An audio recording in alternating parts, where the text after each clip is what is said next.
말씀 같이 보겠습니다. 말씀은 히브리서 3장 말씀입니다. 1절부터 19절까지 말씀. 히브리서 제3장. 그러므로 함께 하늘의 부르심을 받은 거룩한 형제들아, 우리가 믿는 도리의 사도이시며 대제사장이신 예수를 깊이 생각하라. 그는 자기를 세우신 이에게 신실하시기를 모세가 하나님의 온 집에서 한 것과 같이 하셨으니, 그는 모세보다 더욱 영광을 받을 만한 것이 마치 집 지은 자가 그 집보다 더욱 존귀함 같으니라. 집마다 지은 이가 있으니 만물을 지으신 이는 하나님이시라. 또한 모세는 장래에 말할 것을 증언하기 위하여 하나님의 온 집에서 종으로서 신실하였고, 그리스도는 하나님의 집을 맡은 아들로서 그와 같이 하셨으니, 우리가 소망의 확신과 자랑을 끝까지 굳게 잡고 있으면 우리는 그의 집이라. 그러므로 성령이 이르신 바와 같이 오늘 너희가 그의 음성을 듣거든 광야에서 시험하던 날에 거역하던 것 같이 너희 마음을 완고하게 하지 말라. 거기서 너희 열조가 나를 시험하여 증험하고 40년 동안 나의 행사를 보았느니라. 그러므로 내가 이 세대에게 노하여 이르기를, 그들이 항상 마음이 미혹되어 내 길을 알지 못하는도다 하였고, 내가 노하여 맹세한 바와 같이 그들은 내 안식에 들어오지 못하리라 하였느니라. 형제들아, 너희는 삼가 혹 너희 중에 누가 믿지 아니하는 악한 마음을 품고 살아계신 하나님에게서 떨어질까 조심할 것이요, 오직 오늘이라 일컫는 동안에 매일 피차 권면하여 너희 중에 누구든지 죄의 유혹으로 완고하게 되지 않도록 하라. 우리가 시작할 때 확신한 것을 끝까지 견고히 잡고 있으면 그리스도와 함께 참여한 자가 되리라. 성경에 일렀으되, 오늘 너희가 그의 음성을 듣거든 격노하시게 하던 것 같이 너희 마음을 완고하게 하지 말라 하였으니, 듣고 격노하시게 하던 자가 누구냐? 모세를 따라 애굽에서 나온 모든 사람이 아니냐? 또 하나님이 40년 동안 누구에게 노하셨느냐? 그들의 시체가 광야에 엎드러진 범죄한 자들에게가 아니냐? 또 하나님이 누구에게 맹세하사 그의 안식에 들어오지 못하리라 하셨느냐? 곧 순종하지 아니하던 자들에게가 아니냐? 이로보건대 그들이 믿지 아니하므로 능히 들어가지 못한 것이라. 지금까지 어떠셨습니까? 주님 안에서 좋았습니다. 지금은 어떠십니까? 앞으로 어떠실 것 같습니까? 할렐루야.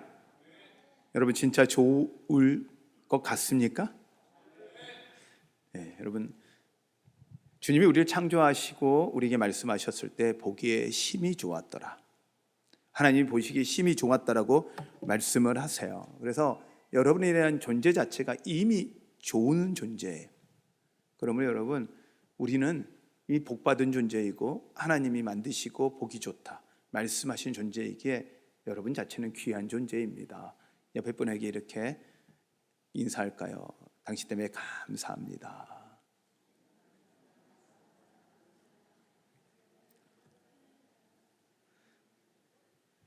사람이 행복은 어디 있을까 할 때 좋은 사람과 함께 하는 거거든요. 그래서 제가 여러분한테 감사합니다라고 인사하는 이유가요, 옆에 사람이 좋은 사람이 있잖아요. 그리고 이 좋은 사람들과 함께 한다는 게 얼마나 감사해요. 그건 복이에요. 세상의 최고의 복이 관계거든요.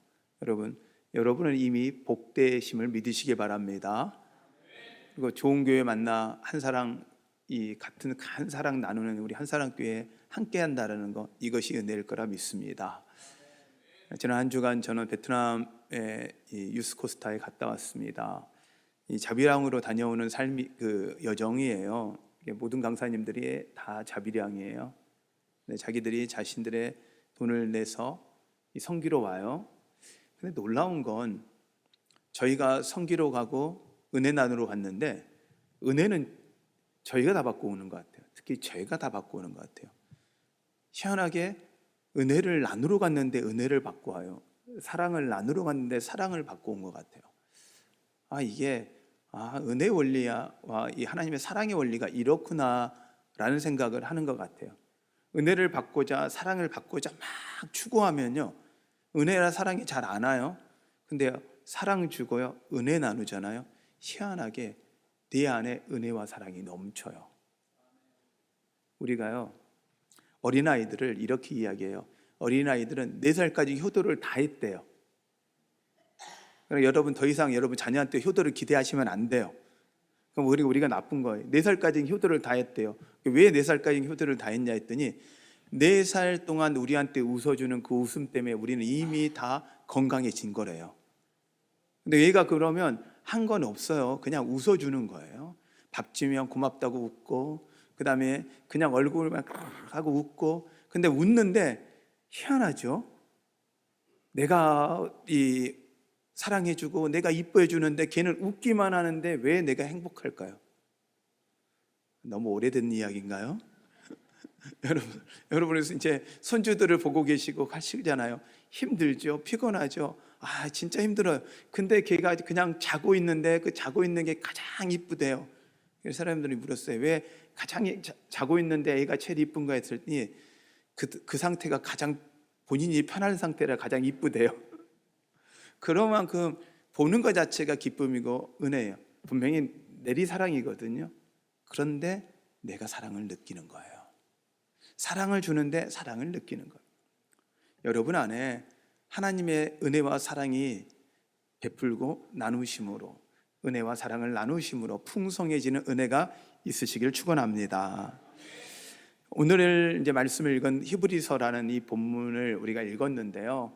이 히브리서의 이 내용을 저희가 좀 살펴봐야 돼요. 왜 이 히브리서가 쓰여졌고, 이 히브리서를 읽고 있는 현재 처음 히브리서를 받아서 읽는 사람들의 상황이 어땠는지를 우리가 좀 봐야 하는데요.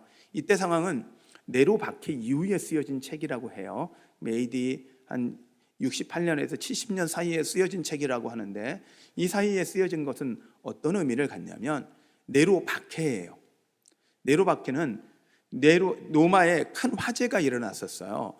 근데 그 화재의 원인과 그 범인을 그리스도인이라 지적한 거예요. 그래서 그리스도인들을 박해한 거죠. 실은 원래 그리스도인들이 아니었죠.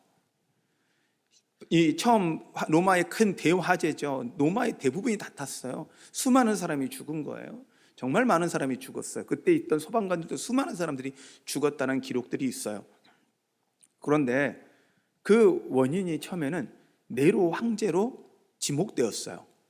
왜냐하면 그 화재의 진화점이죠. 처음 시작되었던 진원지가 로마 궁 옆이었거든요. 네로 황제의 궁 옆이었거든요.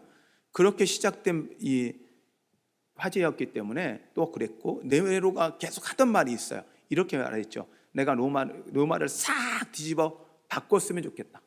새롭게 만들었으면 좋겠다. 계속 네로가 이런 이야기를 했는데 화재가 일어난 거예요. 그것도 네로 황제 궁전 옆에서 일어나기 시작한 거예요. 이러니 사람들은 네로 황제가 범인이다. 근데요, 아무리 황제라도 성난 민중의 민심은 무섭거든요. 그러니 이 네로 황제 입장에서는 이걸 어떻게 하든지 방향을 돌리든지 아니면 진정시켜야 되는데 그 해결할 수 있는 방법이 없는 거예요. 그러다가 지목한 게 그리스도인들이에요. 왜냐하면 그리스도인들은 그들이 계속적으로 성령의 불 했거든요. 그리고 거기에 그들이 고난 가운데 찬양해요. 그리스도인들의 자녀들도 많이 죽었어요. 본인들도 가족들도 많이 죽었어요. 그럼에도 불구하고 그들은 고난 가운데서도 어떻게 합니까? 찬양하고 하나님 앞에 예배하는 거예요. 이 사람들이 그런 거죠. 아니, 이것 봐라.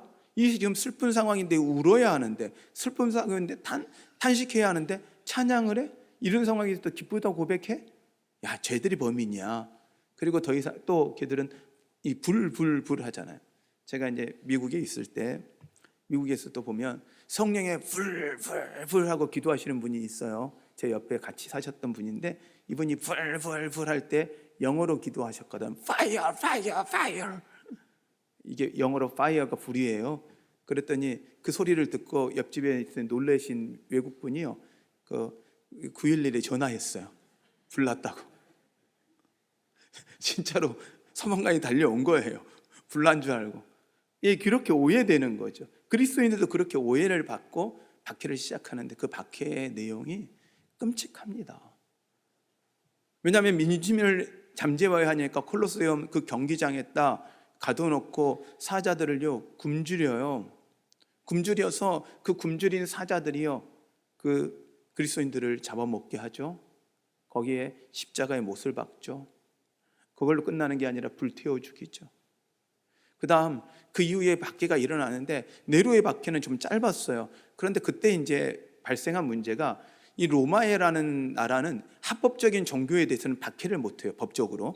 그런데 지금까지 자기들은 생각에는 기독교와 유대교가 같은 거라고 생각을 했는데 보니 유대인교와 그리스도교는 다르더라는 거죠. 그렇다면 자기들은 합법적으로 유대교는 인정했지만 그리스도교는 인정하지 않았으니 이들은 불법이다 하고 그 이후에 박해가 심하게 찾아와요. 그 다음 뭐 찾아오는 도미테 왕제의 박해는 더 끔찍하죠. 굶주리는 개를 그러니까 몇십 일 동안 굶주려서 때리고 박해해서 극에 달하기는 나음 그 어린아이부터 이 공격하게 하는 그 끔찍한 일들을 벌였거든요. 그런 고난 가운데 있을 때요, 이제 그리스도인들 안에 갈등이 있는 거예요. 자기가 예수를 안 믿고 나는 원래 유대교다, 유대인이다 이러면 끝나요. 그러면 안 죽어요. 가족들이 어떻게 하겠어요? 개종한 그리스도인들에게 이야기하는 거죠. 야, 예수 안 믿는다 그래, 예수 모른다 그래, 그래야 네가 안 죽어. 그런데 어떻게 해요? 거기서 내가 어떻게 예수 그리스도를 부정해요? 못하는 거죠. 그런데요, 이 고난, 고통이요, 그 눈앞에서 그 죽어가는 걸 보잖아요. 그리고 죽일 때요, 그냥 죽이는 게 아니고요, 이 사람들을 죽일 때 그리스도인들, 유대인들을 다 세워놓고요, 이 사람들의 얼굴이 찡그리거나 돌아가면 그 사람을 가서 또 죽이는 거예요. 왜? 그건 기독교인이라고 보는 거죠. 엄청난 엄청난 박해였습니다. 그런 상황 속에 있는 그리스도인들에게 쓴 편지가 히브리서예요. 이 관점에서 히브리서를 본다면 여러분이 조금 더 이 다른 관점으로 보실 수 있을 거라 생각이 들어서 장황하게 제가 조금 이 히브리서에 대한 전체적인 배경을 설명했습니다. 그런데 이 상황에서 오늘 본문은 이야기를 하고 있어요. 예수를 깊이 생각하라. 아멘. 그 죽음 앞에 놓여 있고 지금은 많이 유대교로 넘어가는 상황 속에서 믿음 지키고 있고 있는 그들에게 이야기를 하는 거예요. 예수를 깊이 생각하라. 저는 그래서 왜 예수 그리스도를 깊이 생각해야지? 예수 그리스도를 깊이 생각한다는 게 무엇일까? 그럼 우리는 어떻게 해야 될까의 말씀을 같이 좀 나누려고 합니다. 예수를 깊이 생각한다. 왜 예수 그리스도를 깊이 생각해야 할까요? 왜냐하면 예수 그리스도가 길과 진리와 생명이기 때문입니다. 할렐루야? 믿으십니까? 예수 그리스도가 길과 진리와 생명이십니다. 예수 그리스도가 길이에요. 하나님께 찾아갈 수 있는, 하나님께 닿을 수 있는, 하나님께 갈 수 있는 유일한 길이에요. 그래서 우리는 고백하잖아요. Only Jesus. 오직 예수라고 고백하잖아요. 예수 위에 어떤 길도 없다는 걸 여러분 믿으시길 바랍니다. 또한 여러분의 인생의 문제요, 이 고난, 힘든 그 어떤 것들도 여러분 그거 해결할 수 있는 방법이 없어요. 때로 인생에요, 해결 방법이 없을 때가 있어요. 한번 생각해 보세요. 홍해를 생각해 볼까요? 뒤에는 애국 백성이 쳐들어와요. 앞에는 홍해예요. 근데 어디로 하나님이 인도했어요? 홍해로 인도했거든요. 근데 우리 인간의 생각에서 보면 이건 뭐예요? 절망이고 낭만이고, 왜냐? 길이 없는 거잖아요. 때로 우리 인생 가운데 이렇게 길이 없을 때가 있어요. 도저히 방법이 없어요. 여러분, 방법이 있는 것보다요, 방법이 없는 게 은혜예요. 왠지 아세요? 길 대신 하나님을 만날 거니까요. 길 대신 예수님을 만날 거니까요. 우리는 그 문제를 해결하는 것보다 더 복된 건 길 대신 예수님을 만나는 게 우리 인생의 최고의 복이라는 걸 여러분 믿으시길 바랍니다. 왜요? 우리는 결국 그 문제 앞에, 죽음 앞에 놓일 거거든요. 죽음을 맞이하지 않을 사람은 단 한 사람도 없습니다. 죽음을 생각하지가 않는 사람은 가장 어리석은 사람이라고 생각해요. 죽음은 불행일 거라 생각하잖아요. 근데 그렇지 않다라는 거예요. 죽음을 생각하고 사는 사람은 그 사람이 행복하다는 거예요. 왜? 끝을 아니까. 끝이 있다는 걸 아니까. 그렇지만 우리는 끝이 아니잖아요. 그러기에 예수 그리스도가 길이에요. 혹시 여러분 가운데 지금 어려움이 있으시고 해결되지는 못한 문제들 놓여 있으시다면 지금 이 순간 예수가 길이다 고백하는 여러분 되십시오. 그러기에 예수 그리스도를 깊이 생각해야 하는 거예요. 또한 예수 그리스도를 깊이 생각해야 하는 건 예수 그리스도가 진리이시기 때문입니다. 예수님 말씀하십니다. 진리가 너희를 자유케 하리라. 할렐루야. 우리는 자유, 해방 찾기 원해요. 그러나요, 진정한 자유는요, 진리 안에서 가질 수 있어요. 진리는 무엇입니까? 예수님입니다. 왜냐하면 예수 그리스도가 말씀이자 그 말씀이 진리이기 때문입니다.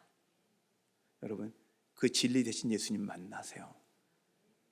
여러분 인생에 진정한 평안과 자유를 누리게 될 것입니다. 또한 예수 그리스도는 생명입니다. 하나님을 아는 것이, 예수 그리스도를 아는 것이 영생이라 성경은 말씀하고 계세요. 그러기에 우린 여러분 이미 예수 그리스도가 우리 안에 계시잖아요. 영접하는 자, 그 이름을 믿는 자들은 하나님의 자녀가 된다 말씀하셨어요. 이미 우리 안에 예수님은 들어오신다 말씀하셨어요. 말씀이 너희 안에, 너희가 너희 안에 거하면 너희가 하나님의 사랑 안에 거한다 분명히 주님은 말씀하셨어요. 그 은혜, 그 생명이 예수 그리스도에 있기에 여러분 예수 그리스도를 깊이 생각하셔야 합니다. 믿으십니까?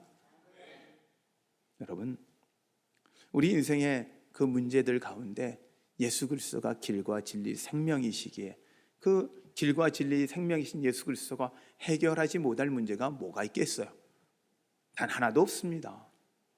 그러기에 우리가 해결할 수 없는 문제 만났을 때 은혜인 거예요. 기도하잖아요. 기도할 수밖에 없어요. 은혜잖아요. 기도할 수 있잖아요. 기도할 수밖에 없어요. 기도할 수 있잖아요. 하나님밖에 못 봐요. 하나님 볼 수 있잖아요. 하나님밖에 해결하지 못해요. 하나님 계시잖아요. 이게 은혜인 거예요.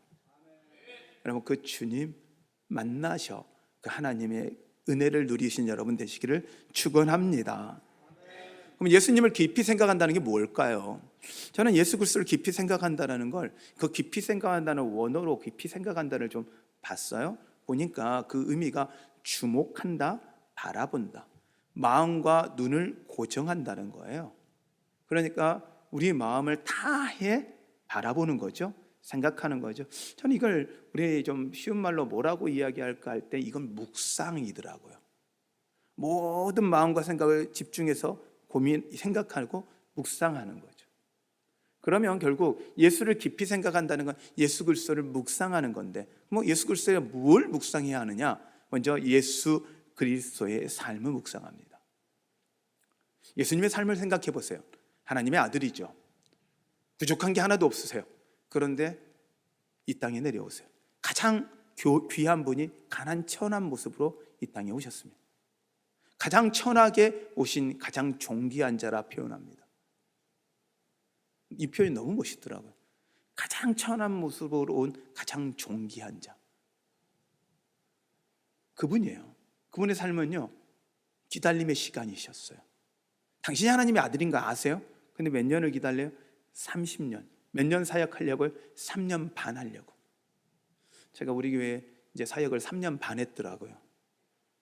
3년 반 했어요. 그런데요, 3년 반 동안 사역을 하시기 위해서 30년을 기다리셨어요.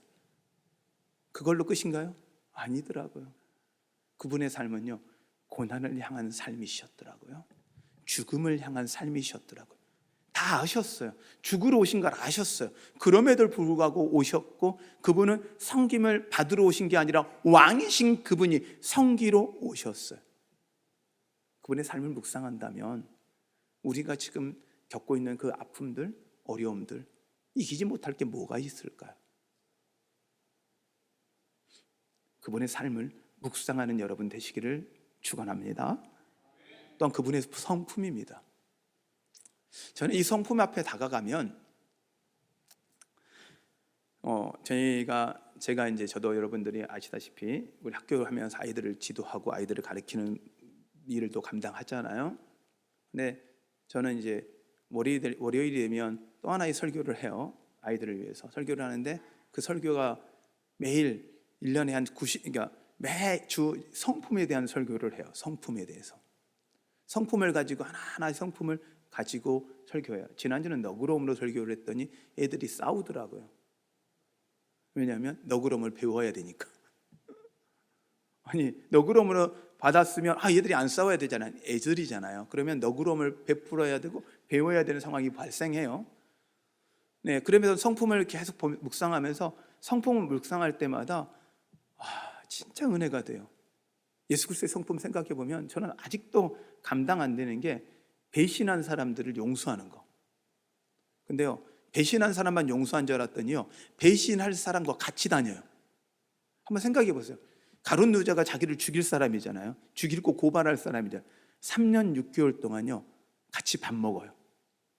눈 마주쳐요. 근데도 전혀 아닌 척하고 가는 그 가룟 유다와 함께 있어요. 여러분, 살아보사 아시겠지만 배신하는 사람들 여러분 용서돼요? 안 되잖아요. 배신 안 해도 내 뜻대로 안 되는 자녀들도 용서 안 되고, 더 가슴 아픈 건 내 맘 몰라주는 남편 때문에 더 속상하시잖아요. 평생 살았는데도 그렇게 모르냐고. 제가 제 아내하고 한 26년 살았거든요. 아직도 구박하는 게 있어요. 구박받는 게 하나 있어요. 아직도 내 스타일을 모르냐고. 그래서 이게 너무 어려워요. 이게 어려워요. 왜 어렵냐면 제 생각에는 이게 좋겠다 그러면 이게 그러더라고요. 여자들은 스타일이 그때 다르대요. 그래서 옷장을 열면 하시는 말씀이 항상 있잖아요. 입을 옷이 하나도 없다. 가방은 많이 있는데 가방을 열고 나면 들고 갈 게 하나도 없다. 이게 다 맞으셔야 한다 그러더라고요. 전 평생 모를 것 같아요. 그래서 저는 죽을 때까지 모를 것 같아요. 근데요, 베드로만 생각하는 게 아니라 가룟 유다 생각하면 보십시오. 예수님 다 용납해요. 사랑하세요. 심지어 자신을 찌르고 자신을 못 박는 그 로마 병사들을요 용서하신다 그러세요. 사랑한다 말씀하세요. 이 성품, 여러분 혹시 서운한 마음이 드세요? 너무 미우세요? 저 사람과 함께 했으면 숨이 안 쉬어지세요? 도저히 함께 하는 게 너무 힘들어서 이제는 같이 갈 수 없다고 생각 드세요? 그렇다면 예수를 묵상하십시오. 예수의 성품을 묵상하십시오. 또한 우리가 묵상해야 되는 건 예수 그리스도의 고난을 묵상해야 합니다. 우리 예수 믿으면 무조건 잘 될 걸 생각해요. 예수 믿으면요 평안할 걸 생각해요. 맞습니다. 우리는 고난 중에 평안을 알고 불행 중에 행복을 누리는 거지, 폭풍 가운데 평안을 누리는 거지, 결코 평안한 게 아니거든요. 고난 중에 은혜를 누리는 게 우리의 삶이어야 하거든요. 근데 우리는요 고난 없는 은혜를 추구해요. 아픔 없는 행복을 추구해요. 그렇지 않습니다. 예수 그리스도를 믿는다는 건 그분의 삶을 따라간다는 건 그분의 고난과 그분의 삶에 동참하여 그분이 누리셨던 그 은혜, 그분이 누리셨던 그 평안을 누려가고 배워가는 것임을 여러분 믿으시길 바랍니다. 할렐루야. 그러면 우리는 어떻게 해야 할까요? 저는 이 오늘 본문 말씀 중에 12절부터 14절의 말씀을 쉬운 성경으로 한번 다시 보았어요. 이 말씀을 여러 가지 각도로 보는데요. 쉬운 성경을 제가 읽어드릴 테니까 여러분은 개역 개정으로 한번 읽어보시면 훨씬 더 좀 쉽게 이해가 되실 것 같아요. 제가 읽어드리겠습니다. 그러므로 형제 여러분, 그 어느 누구라도 악한 생각을 품거나 믿음을 소홀히 하지 마십시오. 그런 마음은 살아계신 하나님을 따르는데 방해가 될 뿐입니다. 오히려 오늘이라고 부르는 이 시간에 서로 더욱더 격려하십시오. 죄와 속임수로 마음이 완악해지는 사람이 없도록 서로 돕기 바랍니다. 우리가 처음에 가졌던 굳은 믿음을 끝까지 지키면 그리스도 안에서 모든 것을 함께 누리게 될 것입니다. 아멘.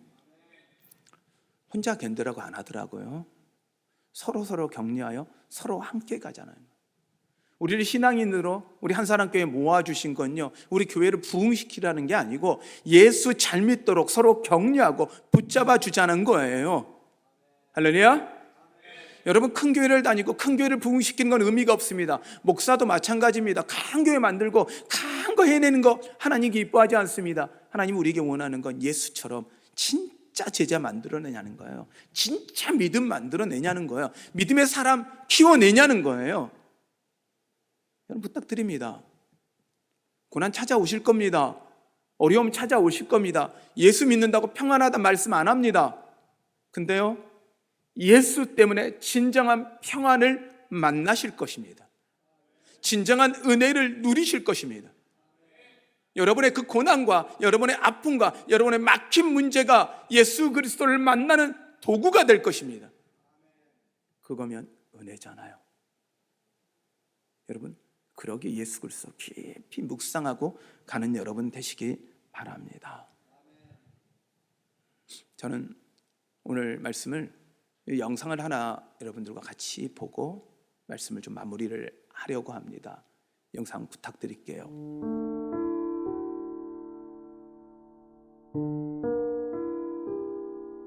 (1972년) 어느 날 평양에서 개성으로 김일성 도로를 건설하는 중 도로에 아스팔트를 까는데 한쪽이 푹 꺼지는 일이 있었습니다.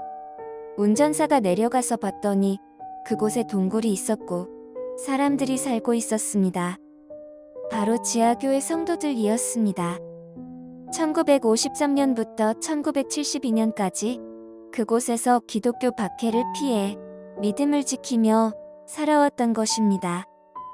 그 버스 운전사는 곧장 신고했고 얼마 뒤 총을 메고 찾아온 북한군들은 그들을 어디론가 끌고 갔습니다. 수용소로 가지도 않고 재판도 없이 북한군들은 가엾은 성도들을 근처에 있는 들판으로 끌고 갔습니다. 북한군들은 총알을 아껴야 했는지 그 들판 주변에 장소를 정하고 밧줄을 사용해서 성도들을 처형시킬 교수대를 만들었습니다. 그리고 한 명씩 한 명씩 처형시키기 시작했습니다. 그들이 얼마나 잔인한지 어른들은 두고 아이들부터 먼저 죽이는 것이었습니다. 13살 된 한 사내 아이의 차례가 되자 아이는 엄마를 불렀습니다. 그 아이의 목에는 밧줄이 걸려져 있었는데 손을 뒤로 묶으려고 했을 때 엄마를 부른 것입니다. 두려움과 공포가 엄습하고 죽는 게 무서웠을 것입니다. 사형 집행자는 짜증이 났는지 아이에게 조용히 하라고 시켰고 아이 엄마가 누구인지 앞으로 나오라고 큰 소리로 명령했습니다. 그러자 뒤쪽에서 아이 엄마가 터벅터벅 걸어 나오면서 자신의 아들에게 이렇게 말했습니다. 예수님 만나러 가는 거야. 괜찮아. 그 말을 들은 아들은 엄마에게 네 엄마 라고 씩씩하게 대답을 했습니다. 집행자는 아이 엄마가 아이를 살려달라고 애걸복걸 할 줄 알았는데 예수님 만나러 가는 거라고 얘기하니 화가 머리끝까지 나서 자신도 모르게 아이를 받치고 있는 의자를 치니 아이가 떨어지면서 손으로 밧줄을 잡고 매달린 상태가 되었습니다. 손이 묶이지 않은 상태이니 본능적으로 살기 위해 밧줄을 잡았던 것입니다. 그때 아이 엄마는 다시 이렇게 말했습니다. 아들아, 이 아저씨 미워하지 말 거라. 우리 천국에서 만나자. 그랬더니 그 아이는 밧줄을 잡은 손을 놓으면서 새어나오는 목소리로 네 엄마 라고 말하며 그대로 밧줄에 매달려 죽었습니다. 갑자기 주위에 모인 많은 사람들이 쥐 죽은 듯이 조용해졌고 죽은 아이 형이 다음 차례로 죽으러 가는데 엄마 고마워요 라고 말하는 거였습니다. 엄마는 뭐가 고맙냐고 물었고 그 아이는 엄마에게 이렇게 말했습니다.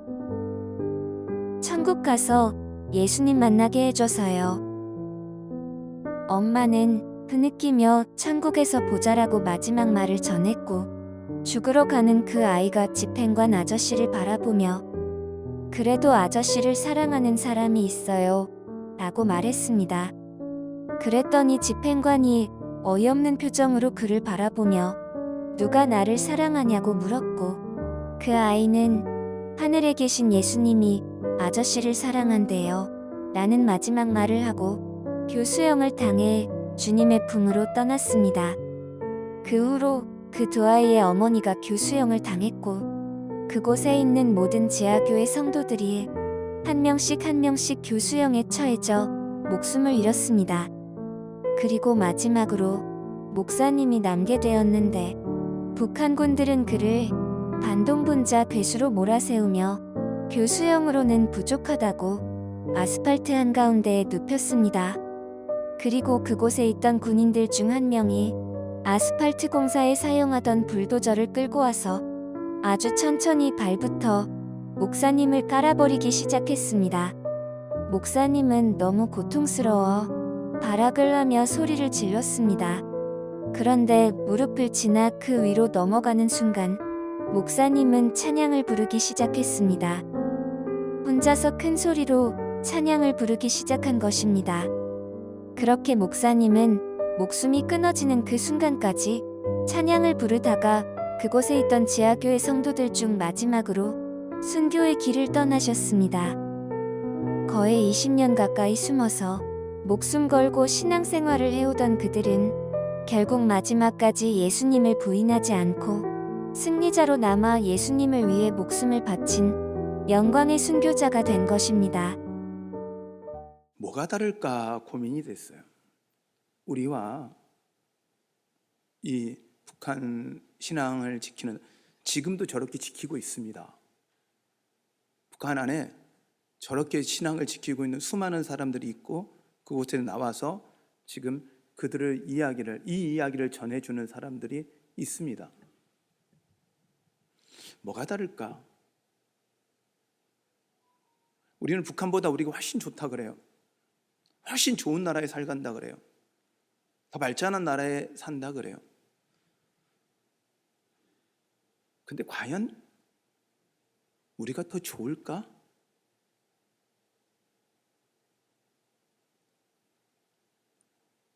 그 차이는 우리가요, 예수보다 세상을 더 묵상하고 사는 거예요. 저들은 예수밖에는 묵상을 못해요. 근데 우리의 눈과 마음이요, 예수가 아니라 수많은 곳에 뺏겨 사는 거예요. 우리가 예수 그리스도를 주목하지 못하도록 수많은 것들이 우리의 생각과 마음을 빼앗아 버린 거예요.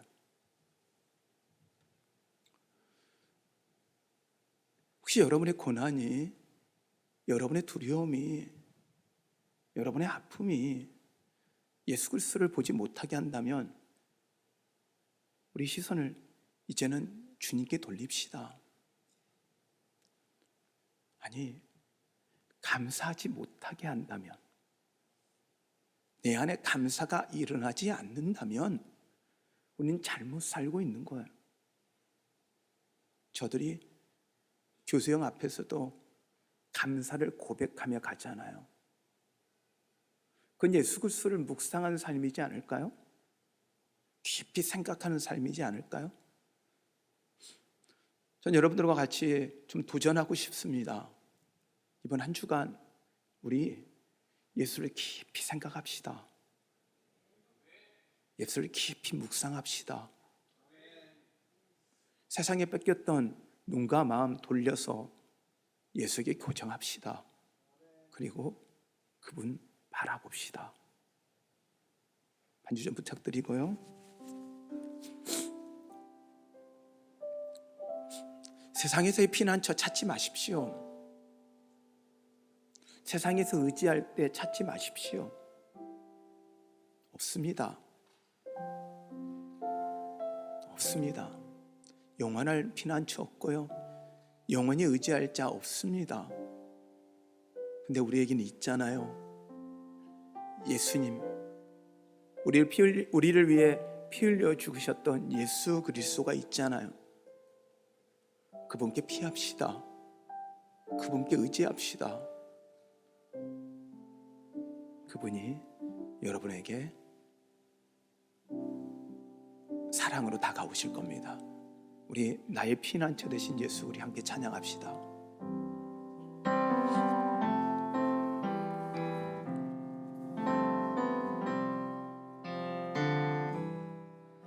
나의 피난처 예수 의지해요.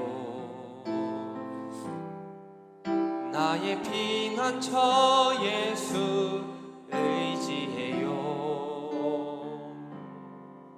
나의 가는 길에 거센 바람 몰아쳐와도 나의 피난처 예수 의지해요. 나는 영원히 주님 사랑해요. 나는 영원히 주님 사랑해요.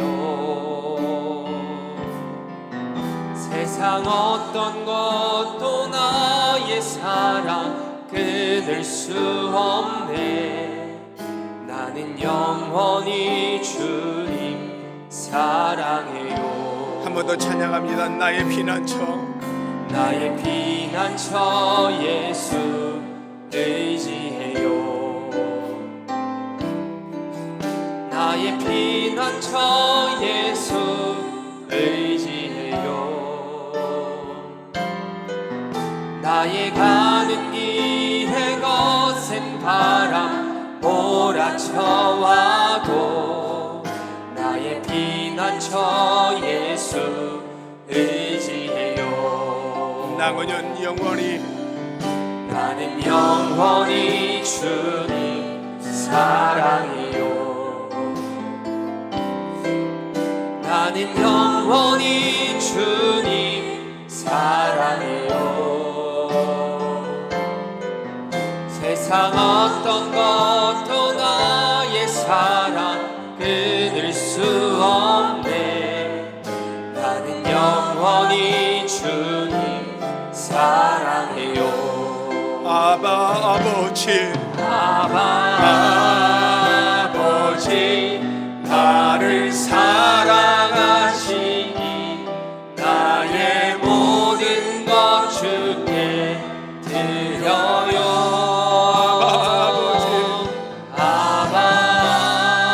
아버지 내가 여기 있으니 주님 영광 위에, 주님 영광 위하여 써주세요. 아버지, 아버지 나를 사랑하시니 나의 모든 것 주께 드려요.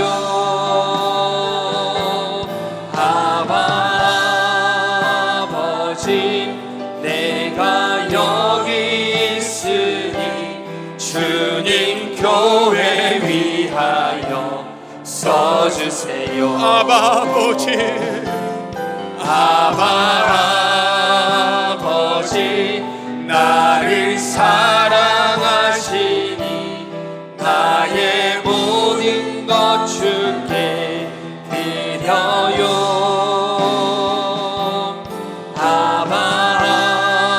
아버지 내가 여기 있으니 주님 나라 위하여 써주세요. 아버지, 아버지 나를 사랑하시니 나의 모든 것 주께 드려요.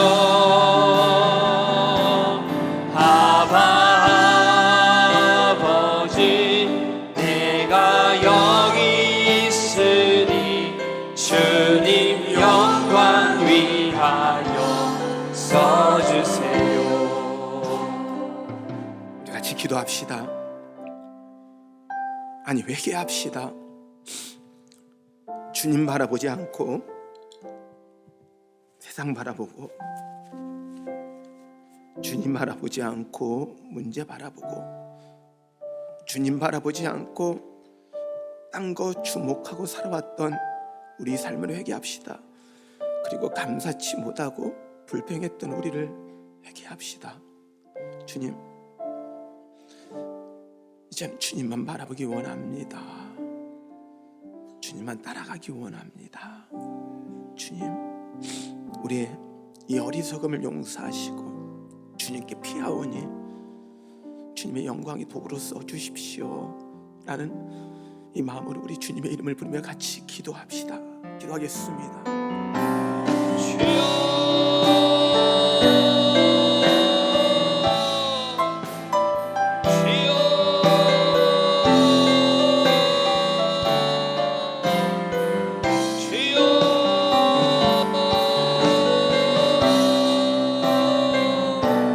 살아계신 하나님 아버지, 주님 감사합니다.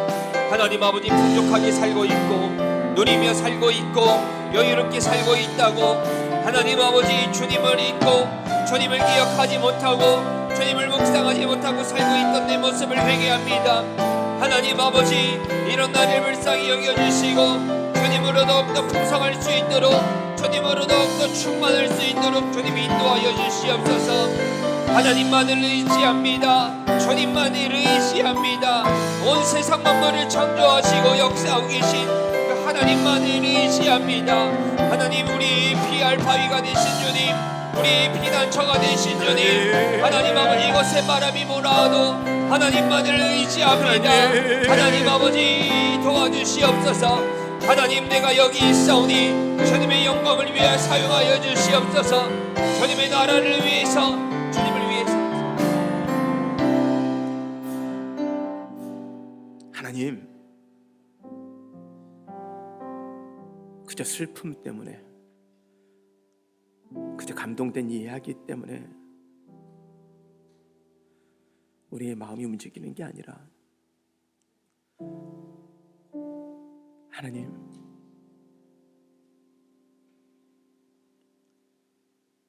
세상 바라보고 주님 바라보지 못했던 이 어리석은 마음, 감사치 못한 마음 때문에 하나님, 우리가 울게 하여 주시옵소서. 회개하게 하여 주시옵소서. 더 이상 하나님, 세상에 주목하여, 염려와 근심에 주목하여 하나님을 바라보지 못하는 그 어리석음을 범하지 않게 하여 주시옵소서.